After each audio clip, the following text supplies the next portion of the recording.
Hello, everyone, and welcome to our Get Fresh Books Divine Feminist Anthology reading. We're so glad you could join us. Just a little housekeeping.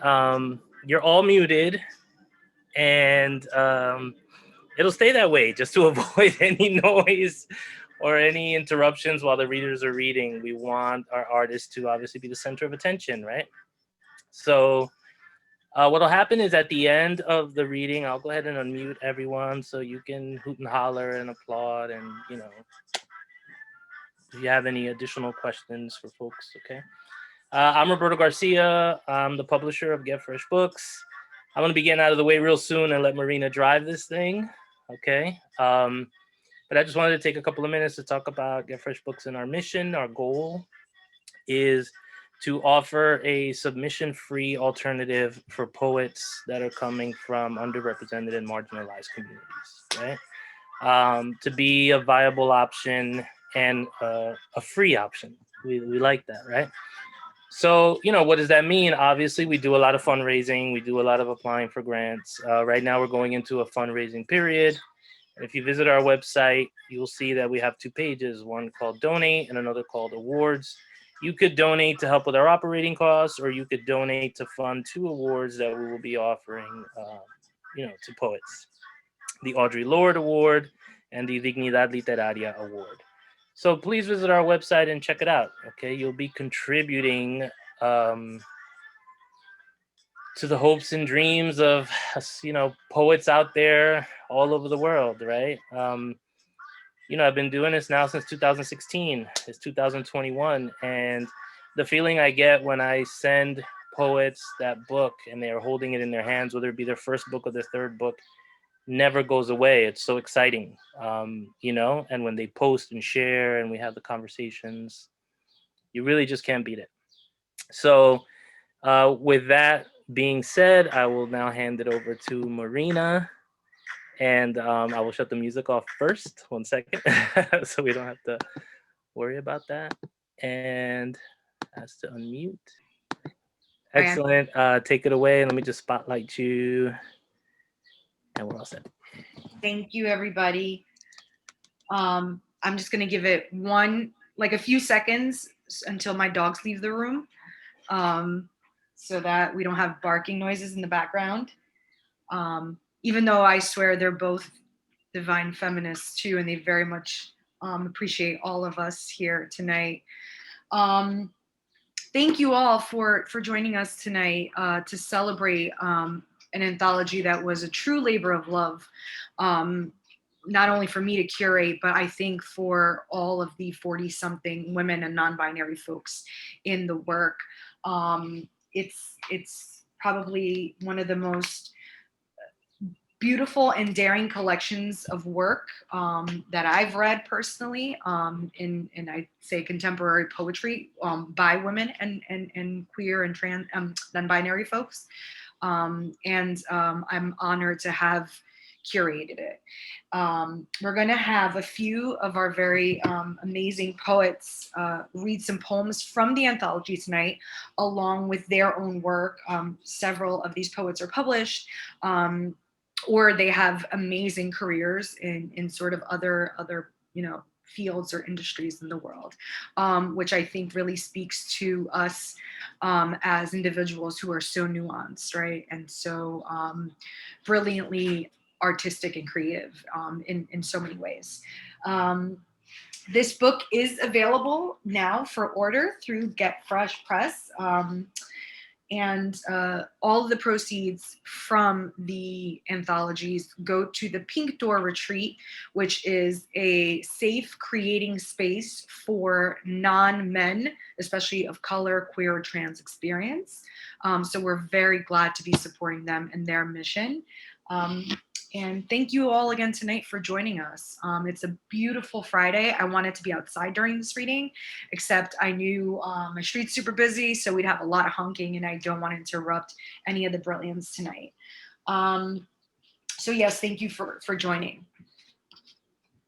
We're going to start out with Dr. Grisel Acosta, and I'm going to read her bio really quickly. And before and then she'll read some poems to you all.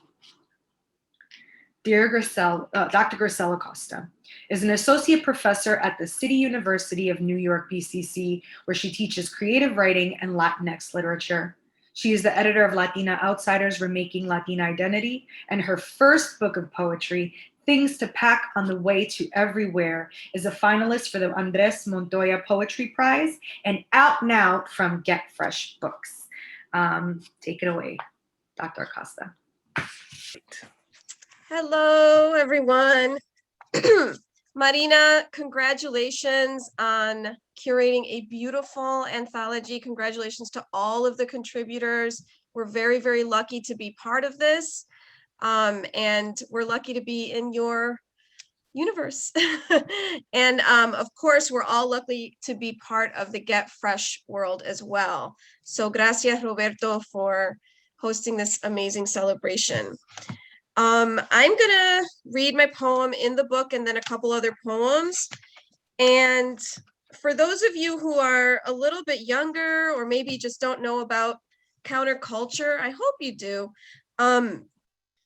My title, To Reach for the Divine, which is the poem in Divine Feminist, it's referring to a trans singer, performer that existed who their name was Divine. To reach for the divine. Does it look like the singer? Girdled belly in sequins, platinum wig coiffed into a whip of vanilla sundae, villainous arches on forehead, black stilettos shouldering a dancing booty, a woman screaming, and I'm just not satisfied? Or is it the neon dollar store loop image of crepuscular rays haloing a shrouded virgin with her bloody heart on her chest, pulsing with LED and ticking with the time, a lighted clock merging the holy and the relative? Or does it appear as snow falling into your curls as you slush your way to a loft knee-deep in flurries, unstoppable, ready to write your first article on music wailing into the Chicago night, unafraid to fail, excited just to try? Or does it not appear at all? A silence more profound than slumber, not an empty stadium, the emptiness of an absent stadium, a nothingness, not an empty sky, the emptiness of no sky. Like my father's eyes, the moment I knew he was gone.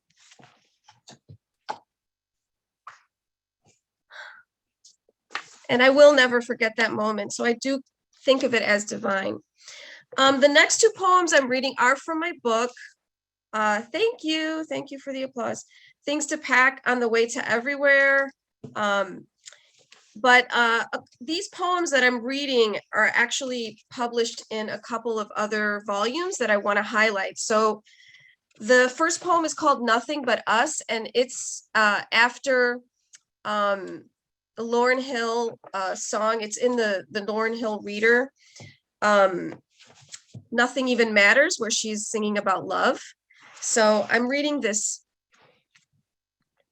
Nothing But Us. We're like the Garcia Marquez couple in 100 years, bound together in bed, reading Spanglish on each other's backs, palabras woven like warm quilt of Afro diaspora. We ignore the outside world of chaos and fallen tower. My leg stubble mimics the brush on your face, combing the deep black sand of my body. The only chains here are our ancestors' bones. Linked, we embrace candle wax lullabies, lighting our irises, flowers open and close like breathing. You're warm, moist in my lungs. I howl at 3 a.m. to stars that burst under eyelids. You echo with ocean song of salt and seaweed. We don't care that the mail has formed a ski slope. Words avalanche onto peach lemonade porch sunset, resting without shame. Let the job wonder why we have abandoned paperwork and bureaucracy. Free time is the ultimate goal of the indentured. I find centuries on your face, hieroglyphs scrolled under your tongue when you say forever. This moment will and will not end.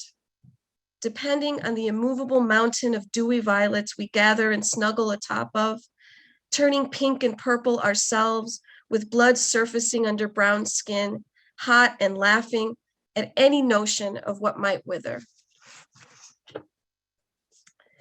And the last one that I'm going to read is a poem that was originally published in the Chicana Latina Studies Journal. And this is an early announcement, but it's going to be officially announced on Monday. I will be the creative writing editor of Chicana and Latina Studies. So I'm going to read a poem that they published. And this is about Spain. It's called Mother, Father, Child of the Americas. It's raining in Cancerat. Orange fruit in the trees outside my window drips sugar into the cracks of blue tiles below. A mosaic with words like Yoko Ono and Electric Boogie. So when my friend Nova says, have fun in the fatherland, equating Spain with dad-like things, order, tweed jackets, shaving tools lined on a towel, this father seems incongruent with the motherly oil-scented water on my window. We've just come back from Montserrat, La Fenomenal, mountain range with impossible trails and religious artifacts. We artists talk of the Spanish conquest, painfully attempt to reconcile the blood-moistened souls of the Americas, the mixture that made the bricks of the monastery the monks hoped would raise them up to God. How could our mother, España, treat us so cruelly? Selfish luxury abounds on the streets of Barcelona. Gold rococo, surrealist curves in glass, decadence we too now enjoy at the price of ancestral slaves. Or maybe no. Perhaps this country of cured meats and wines isn't our mother, but is our child, the true child of the Americas, a baby wrapped in blue seas and marble cathedrals. We fed it guavas and corn, nursed it into cheerful peace to the rhythms of the Amazon, let it suckle on the breast of rainstorms and coconut milk. We love our child. Combed its hair with translucent shells and dusted its face with sand powder. We spun its clothes with the sparkling salt of our oceans, and our jaguar taught it pride and fierceness. Oh yes, she is our child. And we raised her well, neglecting our own needs, letting our lands wither and get dusty with wrinkles and exhaustion. I know this is true because I have seen how my own mother has given herself to the point of neglect, letting her daughter shine in fancy dresses and degrees. Who gets the credit for familial sacrifice? The fanciful child, so pretty in satin, or la madre, que sacrifica su último kilo para que su hija tenga lo mejor del mundo? We want both the sacrificial mother and the spoiled child, don't we? Both the plain nun who forgives all our sins and the princess garbed in borrowed jewels and a sly wink. Oh, to have one day the Americas in cloaks of royalty, but she'd never. She is la monja who gives and gives so that all will fall in love with her hija, the bitch who never feels guilty about wearing the diamonds of conflict. Thanks so much, folks. Grisel, thank you so much. I feel like Things to Pack on the Way to Everywhere is like a holy book at this point. Like, your poems just come from everywhere and they meet in this beautiful place. And thank you to Reach for the Divine, and thank you for your work in the anthology. Next up, we have Melissa Aquiles, who is a Luso-American comedian, actor, teacher, and writer based in New York. Her work has been featured on True TV, Elite Daily, Refinery 29, and that one time she did a play in a backyard stage in Brooklyn. Take it away, Melissa. Hello, hi. Thank you so much for having me. I was vamping. I was just on mute. That's my comedian bones. I was like vamping, but no one could hear me. Thank you so much for having me, Marina and everyone who organized this. I'm so honored to be a part of this anthology. I'm usually a comedian. I wrote something more vulnerable and deeper, and Marina graciously added it into her anthology, and I feel so blessed and really just honored to be with all of y'all in it. So yeah, I'm not going to be very funny today. I'm also an actor, so I'm not always funny. That's okay. But yeah, I'm going to read my oh boy. I'm going to read and my poem. It's kind of like not so much a poem, just my ramblings, I guess. Yeah, it's called Shouting Truths into the Wind. When butternut is planted, seeds scraped out of the sticky inside of the grocery store squash turns into sprouts. The spiky and flat, large leaves cascade, make shade, take up space. Then little squashes that can be held, plucked, taken, eaten. Green, spiky, prickly skin irritations are proof of the hard work. Multiple of them, more than there were seeds. The sun helped the dirt, which helped the seeds grow. They grow even when others scream that they won't, that they can't, that they're too weak. They grow, and the proof of their growing is there, and screaming that they are not does not make it so. Screaming to the sky while on the earth, on top of water, on a giant raft, witnessing as clouds soar by, morphing, changing, shifting shape. They're there watching you, hearing your truths. All these truths are feelings into the earth, into others' existence, into the wind, where they're delicately carried into other people's ear holes, and then they hear the truths too. These truths will land in a little girl's ears who will hear them and fight unknowingly towards them. She'll learn that seeds make fruits. She'll learn that there's more to clouds floating by, that there's a reason wind rustles the leaves. Hate, disgust, untruths are nothing. Mother Nature can't hear them. The gravel doesn't move underneath when they're spoken, screamed, read, and bubbling loud. They're empty and carry no weight that she can physically hold. They're just lashing out, whips to hurt and confuse, consequences of their fear. They don't change that fate of the universe, and they are not divine or insightful.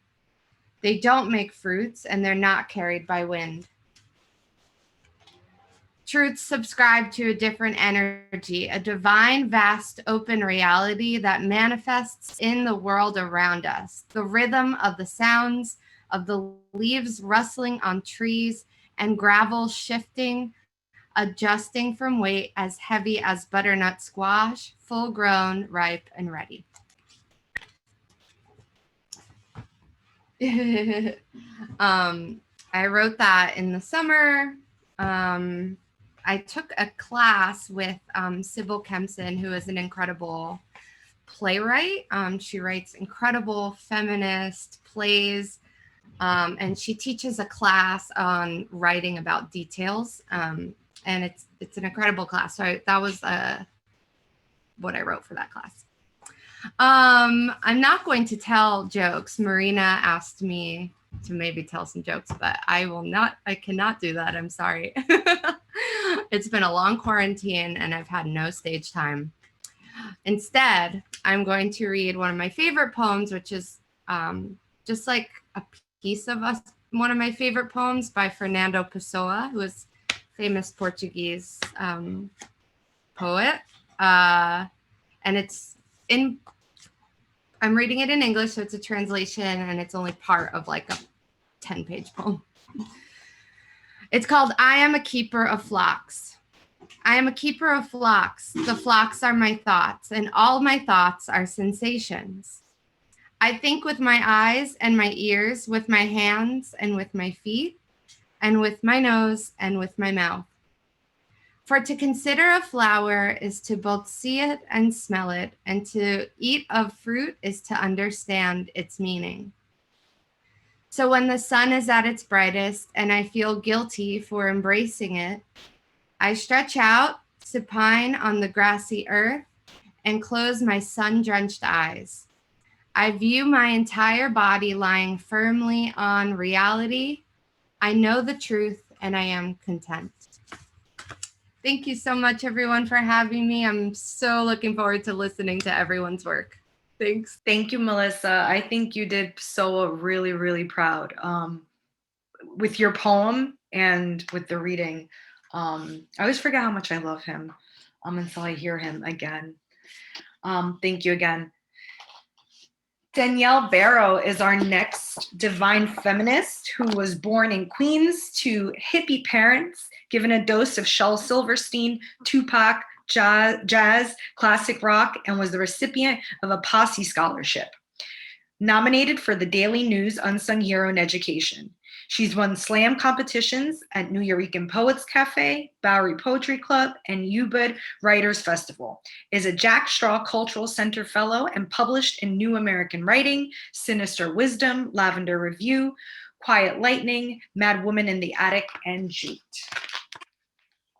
All right. Thank you. Thank you, Marina. Thank you, Roberto. Appreciate you both. What an incredible press to be a part of. What an incredible anthology to be a part of. So grateful for Marina. So grateful for Roberto for making this happen for us. And in the wise words of Audre Lorde, women are powerful and dangerous. So here we are doing what we do. So this is my poem that's in the anthology. It's called Eggs Quarantine. I very recently, right before COVID hit, I started the process of in vitro, which as a lesbian with an out hole only, it was a very intense and vulnerable process for sure. So this poem is about just sort of my experience in that and just kind of like not really having anybody to talk to about it other than like a Facebook queer forum. So it's called Eggs Quarantined. Souffled sounds sexiest on the drop down. In the paper dress with scopes and jellies inside me, my rough knuckles, hoodies are the only thing that are keeping me alive these days. I need to hear my parents say that they were happy when I was born over and over. Long hair strands whipping, stick to my chapstick. Tights, polished, purses, they hold my throat closed, bruised, almost to the brink of blacking out. I black it all out. So I sag my crotch, slow my pace, slouch my spine, stroke and stroke moving me forward. She holds me up to the light. He drowns me in the East River. I have cried for so many days without reason. Count my calendar as the excuse, the moon, search for children's straight knees and the corner dude's hunger, dying bees. I pick up their stingers to feel something other. Waves shimmer with plastic and cardboard, checkbox, other. I want to surf, but I'm afraid of losing earth. I don't know much else. So I inject 3 needles into my abdomen for 10 days to prove that I am a woman worthy of legacy. All right. And so this next one I'm going to do is inspired by Denez Smith. They wrote this probably right after, I would say, Trump's election, and it's called My President. So I wrote a version of that as well. I've been in education for a long time, and so this is just sort of encapsulating some of the small moments and some of those things that we don't really lean into that we should probably. All right, so it's called My Presidents after Denez Smith. Today, I elect my cat Rocco as my president, this little feisty Sour Patch Kid, and he will teach us to all forgive, what our blood looks like when it's bled, and to bite when necessary. And then I'll elect my niece, Grace, as president, who can list all nocturnal animals with no cheat sheet, and Riley Bean spinning in circles to music like no one is watching, reminding us of who we are even when the lights are out. And the dollar store pizza spots in the boroughs, and the men that stand up on the train for the grandmas with the runs in their stockings and the Bibles in their purses. And the kid in the class that shares all their gum with their classmates, knowing full well that they will never return the favor and doesn't even expect them to. He's my president. My president is all middle school kids with something stuck in their braces and no one telling them while they live in full confidence. Oh, and that sugar shit at the very bottom of the cereal box, that's my president too. But fuck those dead presidents that got us forgetting how to love each other and I also want to highlight every drag show host dabbing sweat drops off their beat brow and the baby dykes that are tucking in those softies into their ill-fitted boxer briefs. They're all my presidents. My presidents are in classrooms across countries, sticky smiles and Pokemon cards, school buses and caravans. My presidents can't even vote yet, but yo, when they can, voting will be like something that we've never even imagined. My presidents are framed in circle, circle, dot, dot, and manhunt 1, 2, 3, 1, 2, 3s. My presidents are learning to share and draw and count for the very first time. And they know that every day is a blank canvas begging for colors to splatter fingerprint. My president will always be Queens. And this is the anthem, Buffy the Vampire slaying in the deep waters of Frank's ocean. Swear them in, hand over chest, sing their names. I pledge your allegiance to black flags and glitter and drizzle in the summer, salmon shorts, crepuscular rays. Shout out to your poem, it has crepuscular rays in it too. Showing us a path to flash fiction heaven, holding hands to the republic for which it stands, 10 toes down or bended knee, the rumble of seeds splitting open beneath. All right, and this is my last one. This is sort of just like my signature vibe, and I feel like I gotta do it, especially since I'm in a queer-like space. It's called Box. A second glance on the ID to see the F where the M should be, she hands it back to me. Staring at the boobs that never plumped under my V-neck, we all have balls of some kind. Even the boy with the long hair and the soft jaw, he catches my throat. Excuse me, sir. They say a little too often, so I search the front of my pants for this sprouting dick, but the surface sinks inward, even though I water it every day because that's just the kind of guy I am. And I repeat this, every Saturday I put on my boy walk and fruit flavor my sweet talk and hold firm in my size extra small for the one with the laugh, the giggle, the soft, the hard, I jello, and I remold for the weekday. A little boy tugs and asks, are you a boy or a girl? And I respond with yes. And he scratches, I exhale and clench, jaw tight, wear clothes tighter the next day, let my hair down because that's the kind of girl I am. Thank you, team. You brought the fire to this anthology. Thank you so much. Danielle, your spirit is so contagious. Beautiful work, beautiful work. I can't wait to read your book one day.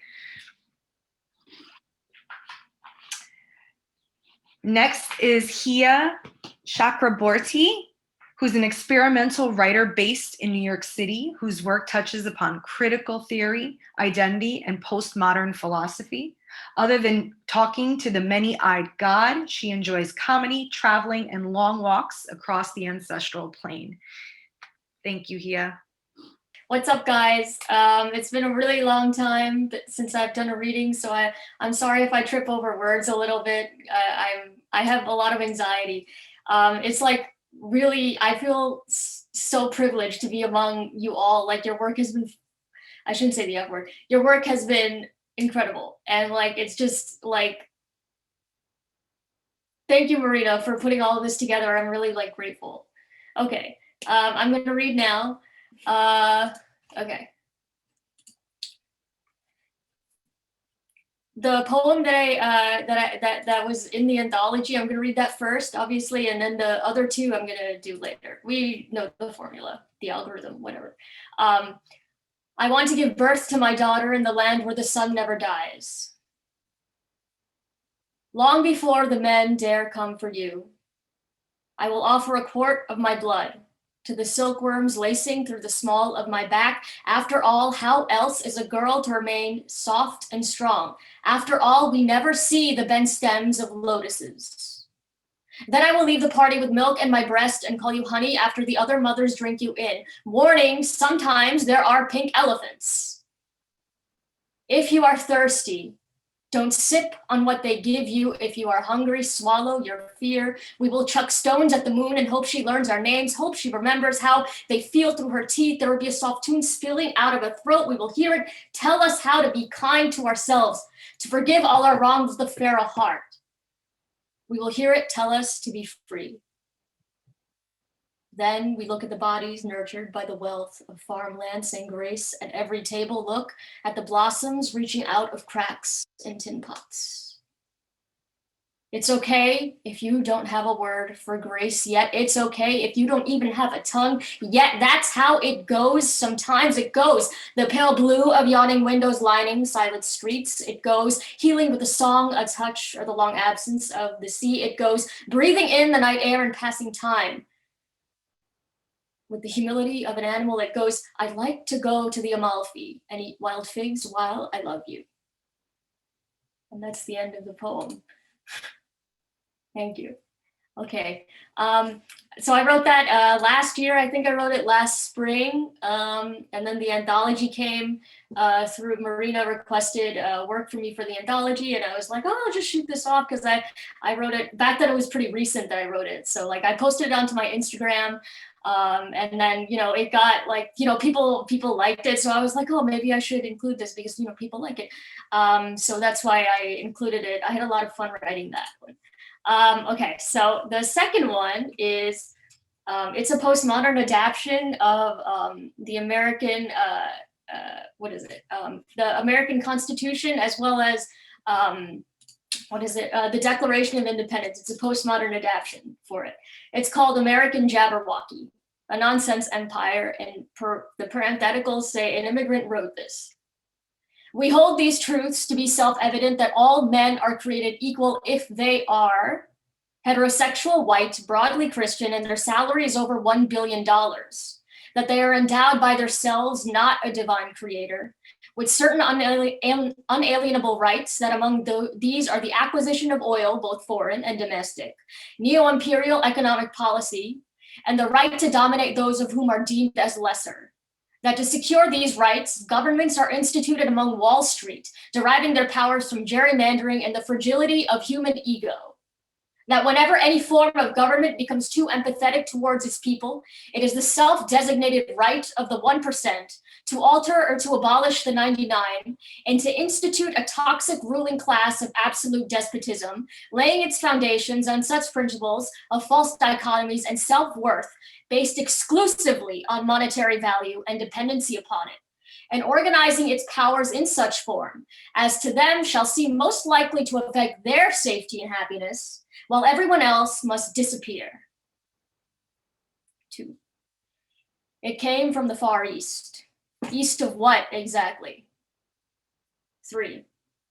We, the people of the United States, in order to form a more imperfect union, establish Fox News, ensure domestic dispute, provide for the upper class defense, promote the general warfare, and secure the blessings of liberty to ourselves alone, to our prosperity alone, do ordain and establish this contusion, the United States of America.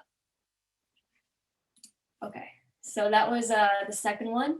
And the third one, I'm so glad you guys like it. So I wrote that one last year as well. I changed the title a few months ago, and I forgot what the original title was, but I changed it to American Jabberwocky, and it's still in its editorial phrase. You know how these things can take like months and months.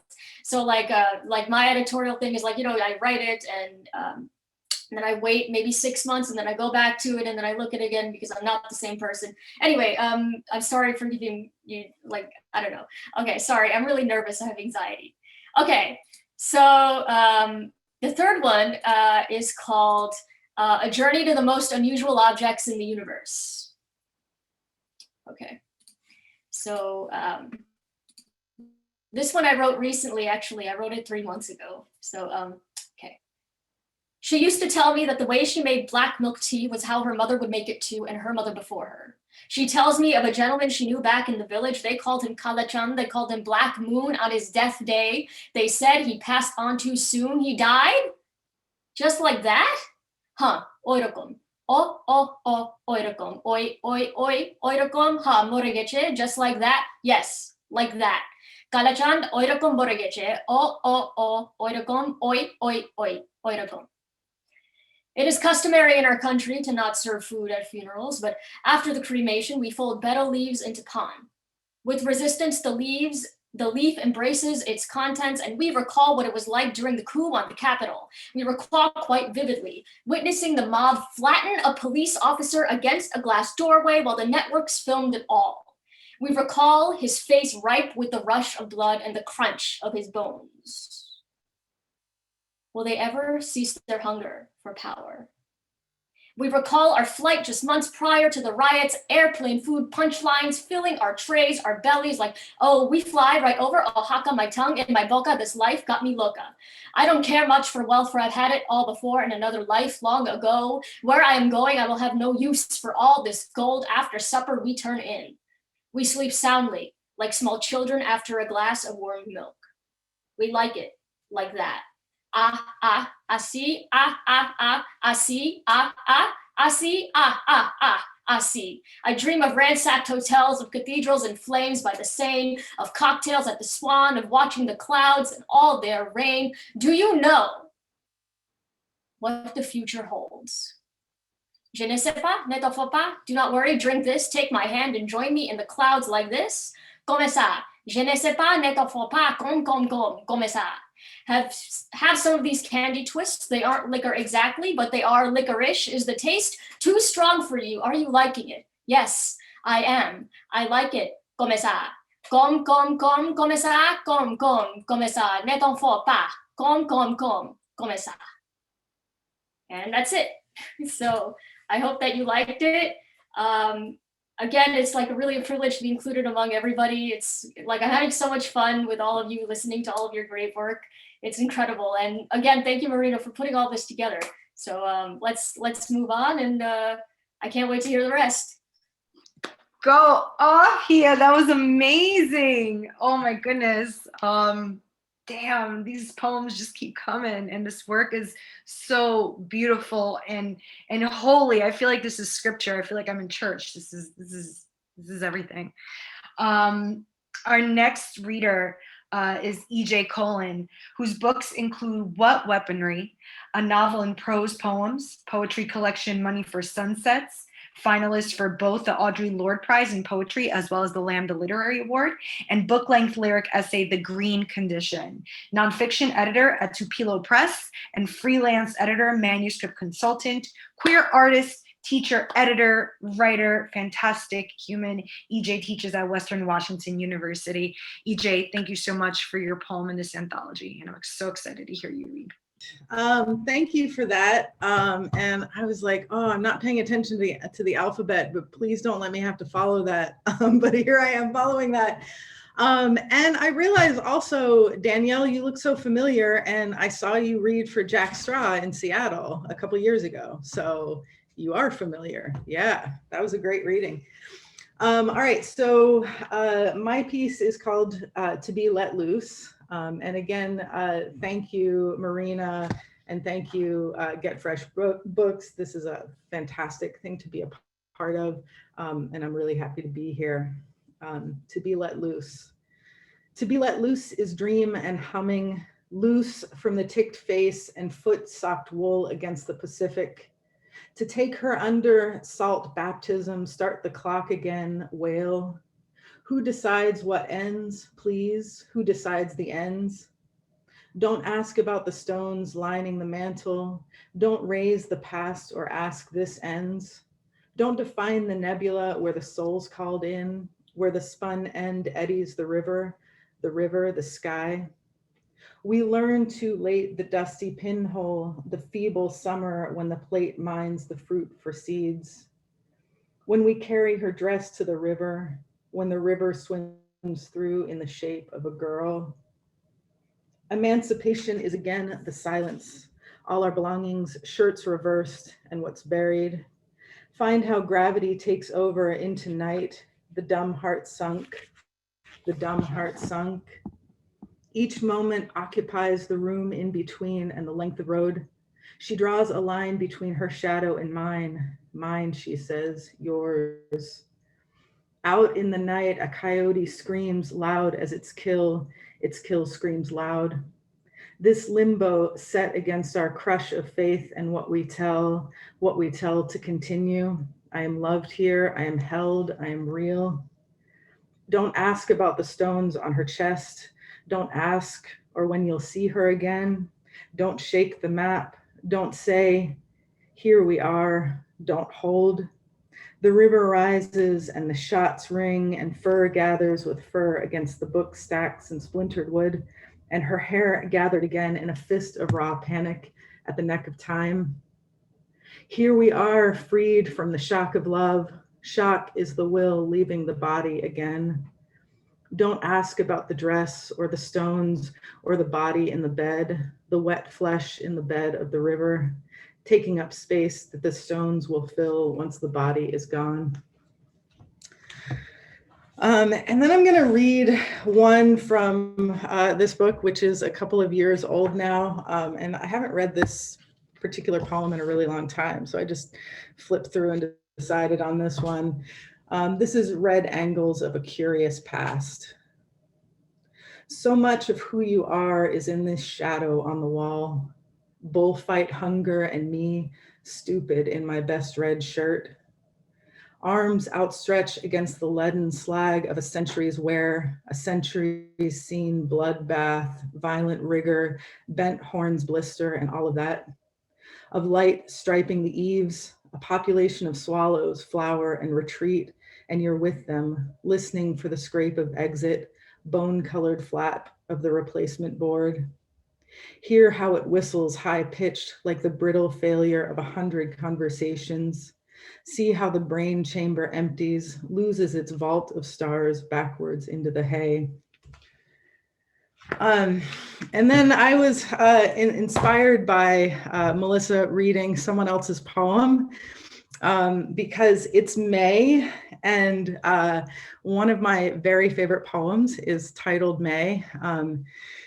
And I may embarrass myself here, but it's a poem I have memorized, so I'm going to try to recite it for you all. This is May by Karen Volkman. And it's a really great poem to teach students about sound, which is what I use it for. This is May.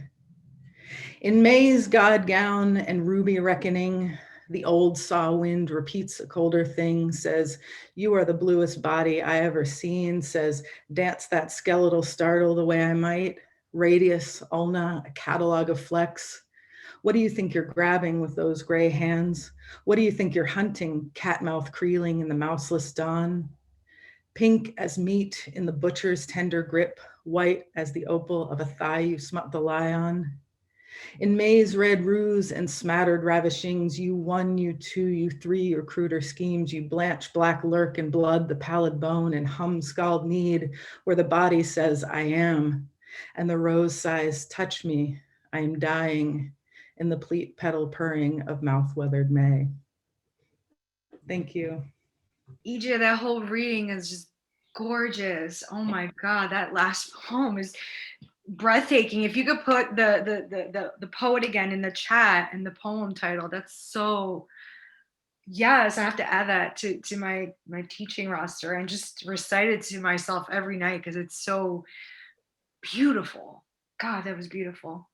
More beautiful poetry on the way with my sister from another mister, Carla Sofia Ferreira, who is a high school English teacher and poet from Newark, New Jersey, with recent and forthcoming poems in Cotton Xenomorph, December, and Washington Square Review. She's the daughter of Portuguese immigrants and believes in semicolons, kindness, and that ICE should be permanently abolished. Let's hear it for Carla Sofia. Hi, everyone. I'm just so honored and humbled to be with all of these amazing poets. Oh my gosh, I feel I'm generally nervous about readings in general, like just wow, repeating myself, but super, super nervous after all the amazing talent that I've seen. So just bear with me as I try to calm myself down and get to the poem. So firstly, thank you to Marina for bringing us all together, for making this beautiful anthology happen. Thank you to Roberto and Get Fresh Books.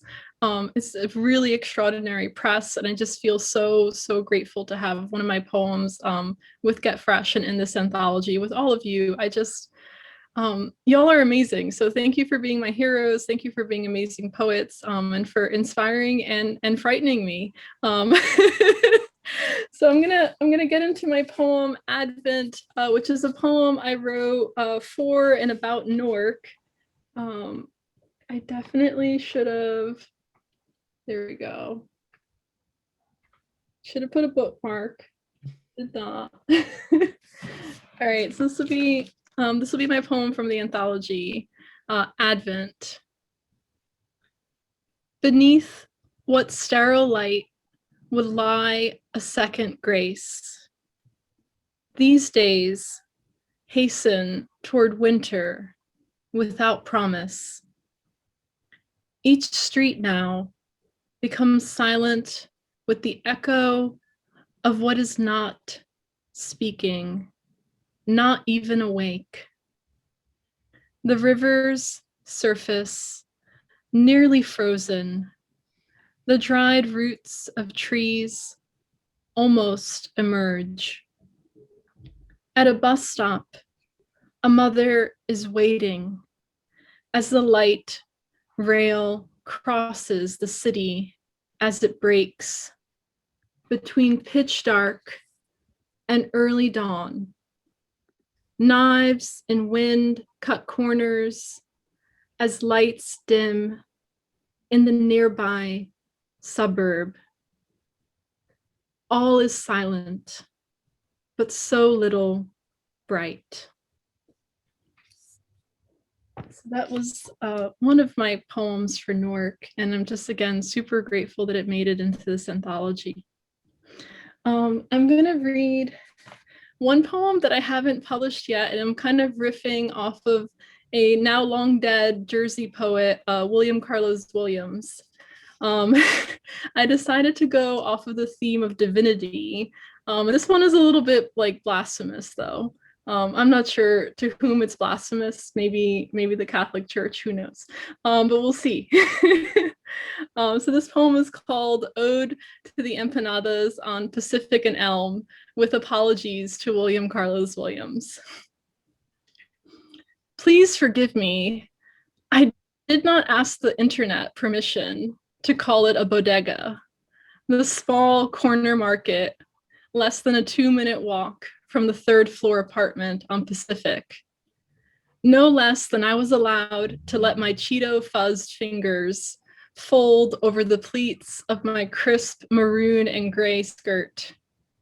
Sometimes I think the poets on Twitter are cosplaying at Catholicism. Here's the passion play. There's Judas in the corner. Mea culpa, mea culpa. No, in those days, a word was a word was a word, and I confessed my sins to a priest I was not sure would ever see heaven. How could he? Had he tried the empanadas from the corner market on Pacific and Elm? Fried, crispy corners enveloping ground beef, and yet the juice is running.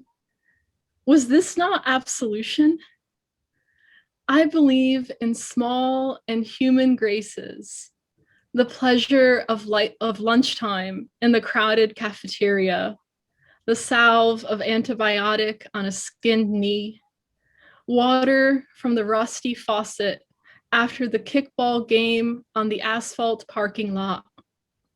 Miraculous, those empanadas. And oh, they tasted good to me. They tasted good to me. Sorry, I'm not sorry. So that's my literally like tongue-in-cheek poem. I write a lot of elegies, and I actually had the great honor of reviewing Roberto's book, Elegies, which is gorgeous. If you haven't read it yet, it's out with Flower Song Press. It's an amazing, phenomenal book.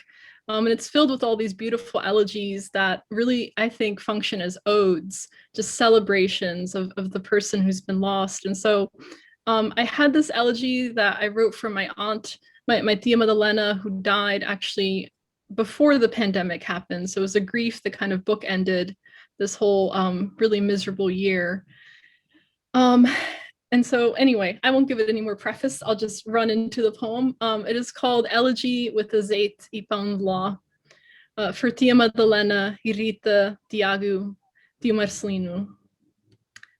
As a child, I lived 2 stories above a funeral home, and I spent my summers on the other side of the Atlantic Ocean, and I need you to know that none of this is a metaphor.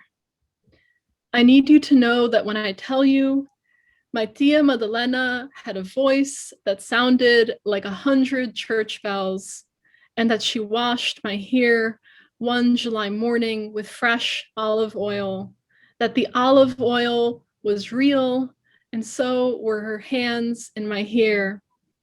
I need you to know that this was another language for love, pouring a zait over a child's head and helping the strands gleam into the summer sunlight. Words are only air folded into sound, and I do not know how real they are anyway. I am not writing to you in the language my parents spoke as children. Our goodbyes are even half English, half Portuguese, a whole other language. What I am trying to say is what I cannot imagine. I cannot imagine my aunt, her voice 100 church bells, with lungs drowning in water that would not save her, a treatment that we knew would hurt but did not think would kill. I am unable to imagine her breath like that.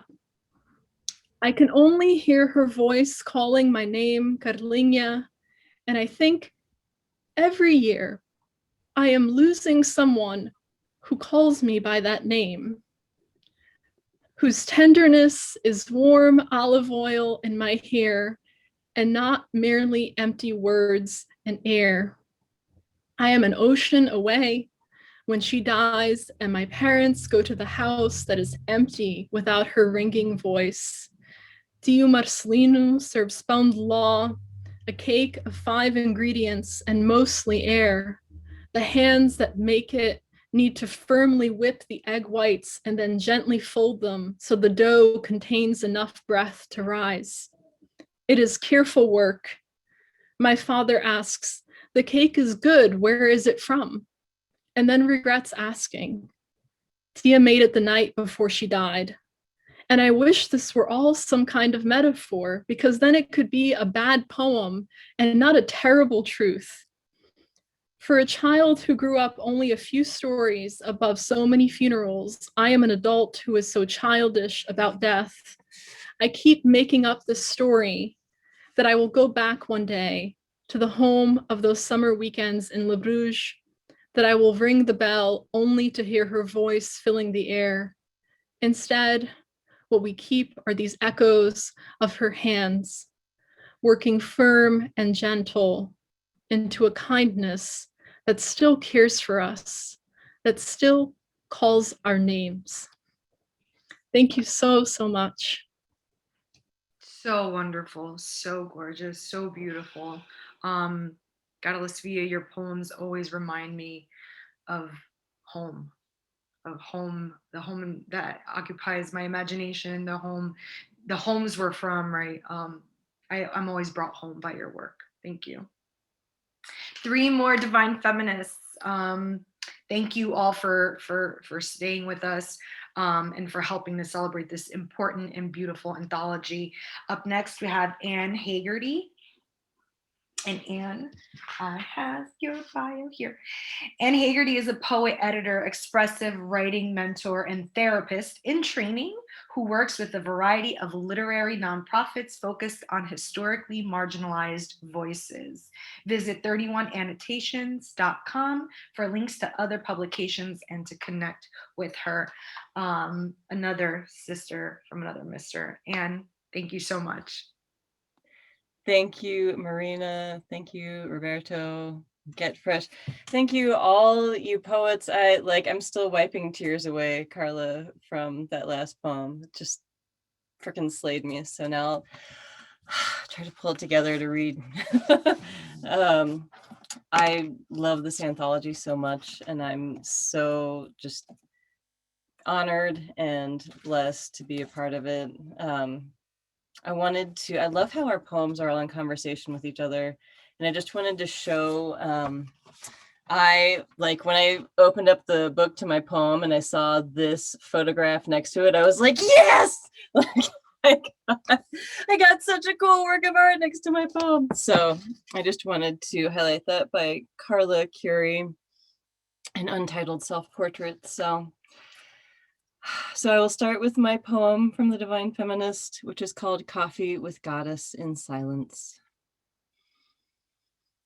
This is the language of my prayers, the tomato plant in morning light, proffering small buds that might become flowers, the sourdough toast redolent with butter and garlic, coffee just right with spices and chocolate almond milk, the cool air, and later, the hot air claiming me. There is a comet on the northern horizon, visible before sunrise. I keep missing it. I've been blanketed by strange dreams lately, dreams where I am angry, voiceless, or afraid, or weeping, or piercing myself with stud earrings, relocating them over and over, my shoulders, my hips, my belly, my breasts. I think I'm working something out, or trying to. The old white man who won't shut up in the movie theater in my dream, who briefly seemed sweet and swiftly turned into an asshole, he's a part of me. And my cheating ex, he's part of me too. My mother, the anonymous room, the group of chattering teenage white boys who might mean no harm but cause it anyway, the nondescript carpeted hallway, the empty parking lot. All part of me, and I don't know what to do with them, which way to turn them, how to send them off into their own dreams, or to make them hear me, imprint myself upon them, my round-bellied goddess self, my storm and rage, my hip-deep laughter. If my dreams are prayers, they are in tongues I do not understand, petitions to be made whole in ways I'm not sure I want. Do we get to decide the manner of our wholeness? Or is it already there, waiting, the only decision whether or not to accept? It is time to wake my daughters. They want to rearrange their bedrooms today. If everything we do is prayer, what then are we asking for? Is everything we do prayer? Can it be today?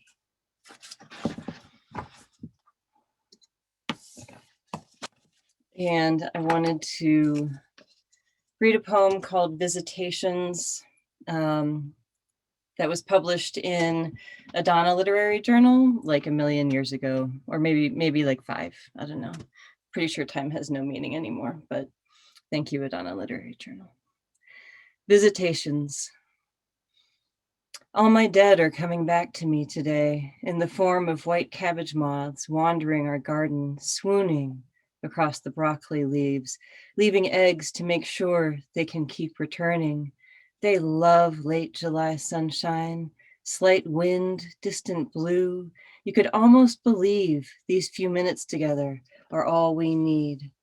My daughter would be 7. The moths tumble over tall peppers, see them rise on sunlight.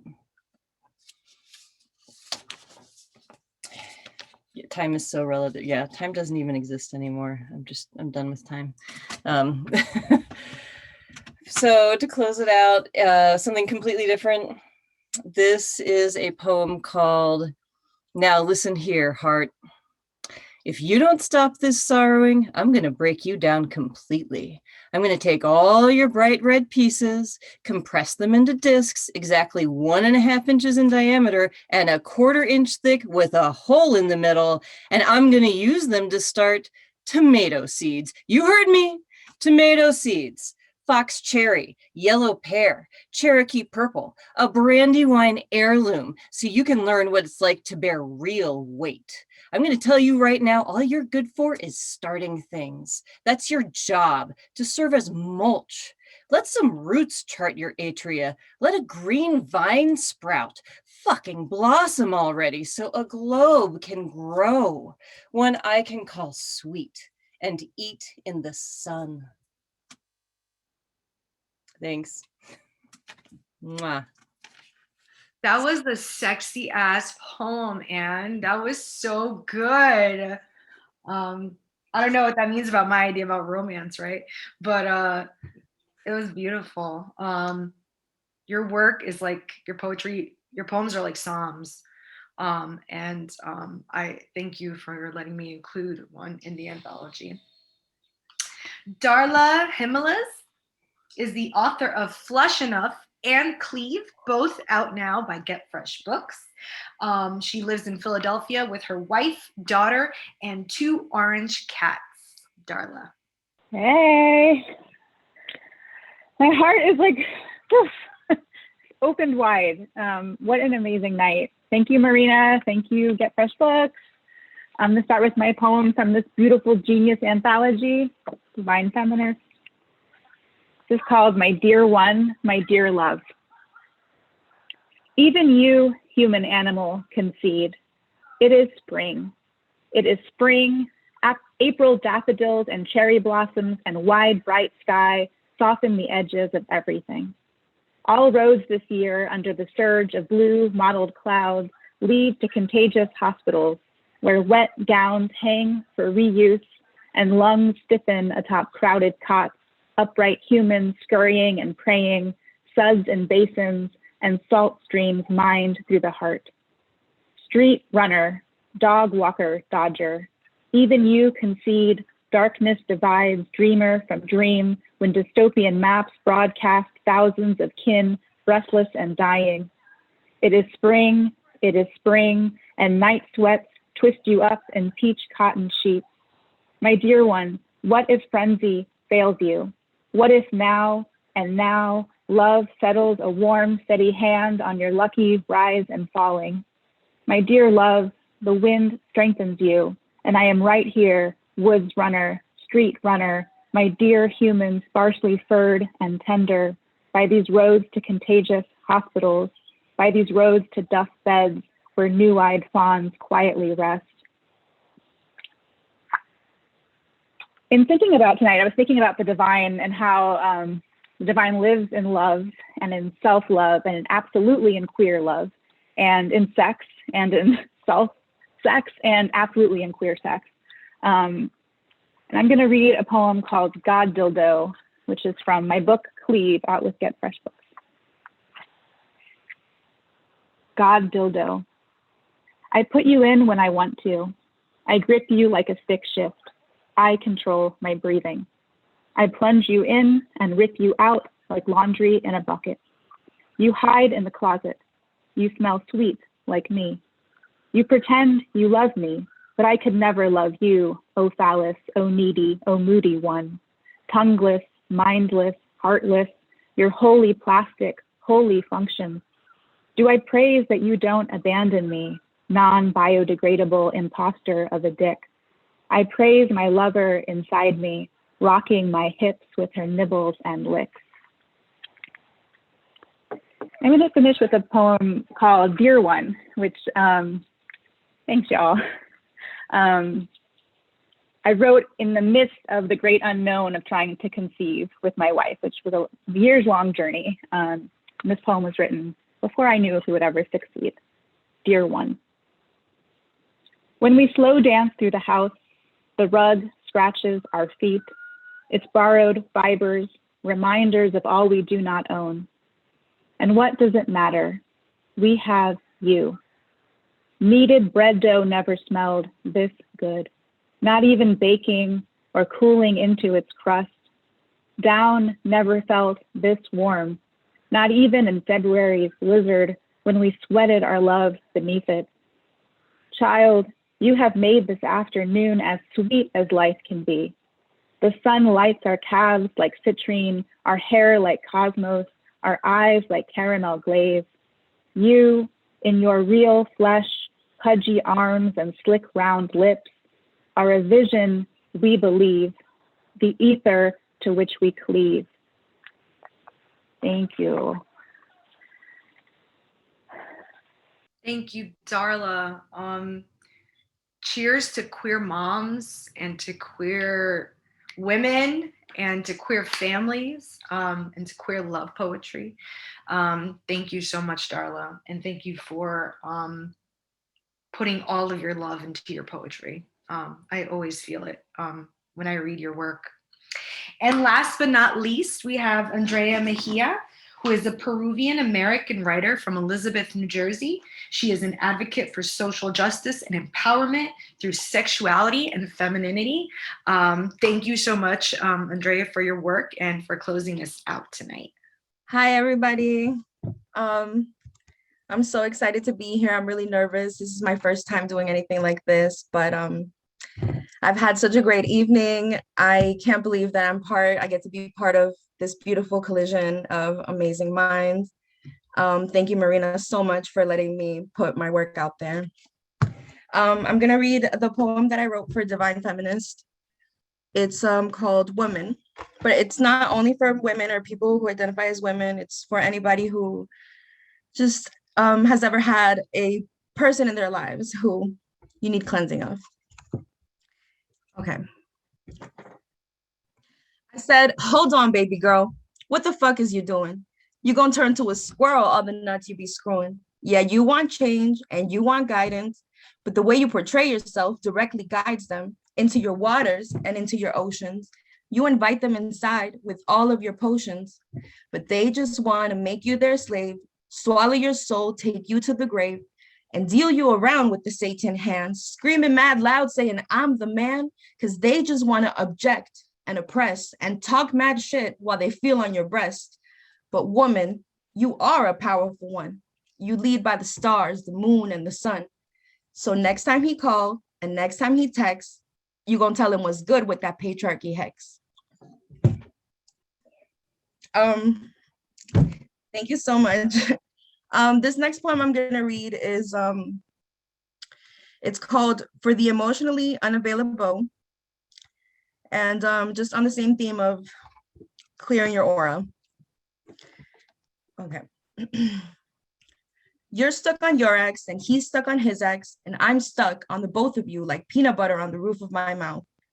Why is it that every time I feel something real, it manifests into pain? Why does my heart always drip blood like droplets of rain? Is it a leak inside my soul that impales me to the ground? Am I the only one screaming in this dark realm of sound?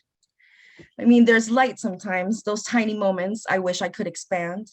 A galaxy so deep, not nearly known to man, like when you say that you feel me, but I know that you can't. I too have a pulse and emotions to follow, but you can't see that through your eyes. They're so hollow. They glaze over like donuts and I eat it up with an excuse I can cling to because I give a fuck. But you don't care and I can't see that. It's a joke on reflections. I look into a lake and I see me back, not drowning through this perception. Only in this parallel reality do I prevail through water. Only in the alternative am I finally not the martyr. Me, my thoughts, and that caged feeling when the bird needs to fly but keeps hitting ceilings. Do you understand how trapped I feel in your presence? I make you better, I make me better, but it's all worthless. Because you can't see how much I'm in this. I've built you up through ego.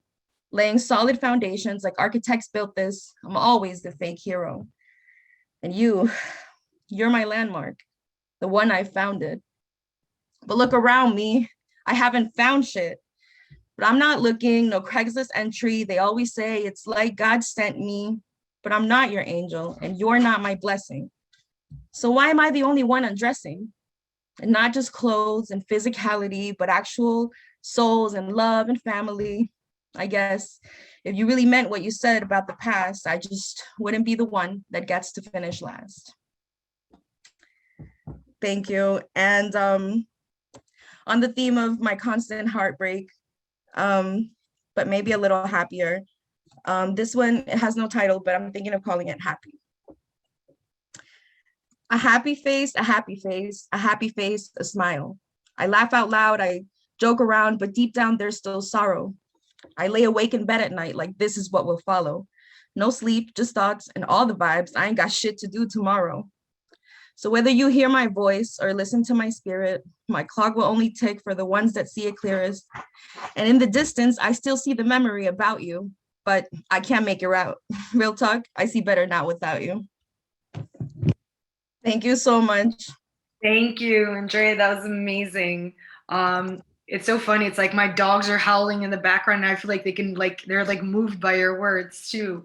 Thank you so much. That was a phenomenal way to end this beautiful, beautiful collage of words and work and wisdom today from these warrior women and non-binary folks. I don't know about you guys, but I feel like I was just baptized. Like, this is like, I don't know. I feel like I was going to say go to church, but I just went to church. So I don't know, maybe, I don't know, do something else. That's, I'm just sort of exhilarated and really moved by everyone. This is just, a third of all the amazing, brilliant work that is between the pages of this amazing anthology that is out now by Get Fresh Books. If you don't have a copy yet, please get yourself a copy. If you do have a copy already, get a copy for your friend. You know, this is stocking stuffers for the holidays. I know they seem far away, but they'll be here before we know it, right? Because time doesn't exist. It's all relative. But I want to thank everybody again who read today. Grisel, Melissa, Danielle, Hia, EJ, I have everybody's name here. Carla, Sofia, and Darla, Andrea. Thank you to Roberto for having an amazing press who supports wonderful, wonderful works like these. Like I said earlier today, all the proceeds from the anthology go to the Pink Door Retreat. And that is a creative writing, creating space for non-men of color, queer, and trans experience. Roberto, do you want to say a little bit about the press before we maybe ask, you know, we have a few minutes left, we can do some questions or just talk. I'm coming. No, I gave my spiel kind of at the beginning. So I think what we can do is if there are some questions from the audience, you can put it in the chat. I think what we should also do is let people know when the next reading is and where, you know, we'll be with the anthology and the stuff, right? Like the gallery, I think, and what's coming up. So, right. So our next reading virtually is June 4th here, and that's for the second batch of folks that are reading from the anthology. Although they have some stiff, I was gonna say competition, but they're following a real tough act. We did amazing today. So give yourselves a hand if you haven't already. And then June 6th, we will be in Maplewood. At a park, we don't know that yet, so that's TBD. And then June 18th, we have a really amazing artists talk. We're going to be talking to the artists who have work in the anthology, and that's going to be a really cool thing. I feel like I'm going to wear a different hat that night. Yeah, we're, you know, there's going to be summer pop-up readings, and we'll definitely have a in-person celebration of the anthology, probably at the West Orange Arts Gallery. That's also TBD. Follow at Get Fresh GFB Publishing, right? Yes. On Instagram, follow, you know, me on Instagram. Spread the word. Tag us. If you have any moments from tonight that you're going to post, you know, please hashtag DF Anthology GFB. And yeah, I think we can go on to the questions if anybody has any. We have about 7 minutes or so. Yeah, hit them. They're eagerly waiting. You can throw them in the chat if you want, and then I can just read them. Yeah.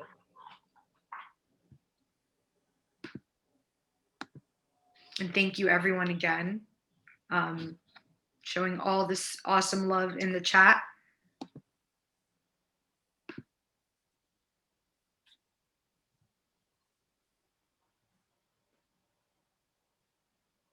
If no one has any questions, what I'll do is I'll unmute everyone so you can jump up and down and make some noise, because I know it's tough to be muted.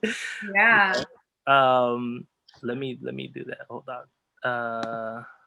Allow participants to unmute themselves. Oh my God. Go. You can unmute yourself now. Yeah.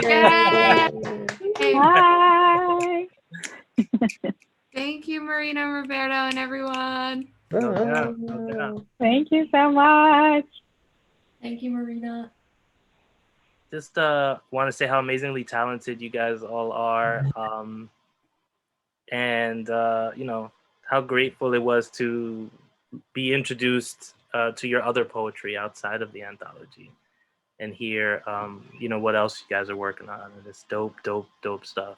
So, and it was dope to hear Marina say from Elizabeth, New Jersey. What? Because I know Elizabeth, Andrea. I lived there for quite a while. Yes, That's thank where I came from. you. When I came from New York City. So Elizabeth, Newark, you know, the city is only like 25 minutes away, maybe. So I think we're all in very close together. So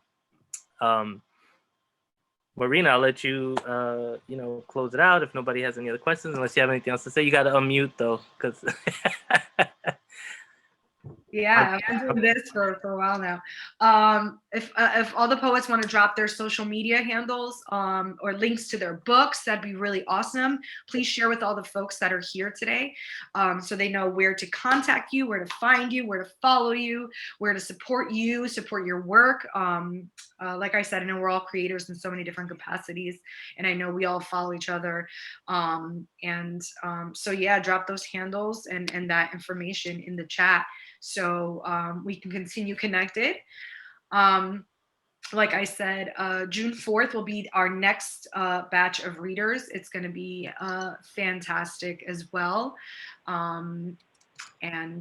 Yes, follow Get Fresh Books. Support all of the roster of all their amazing poets.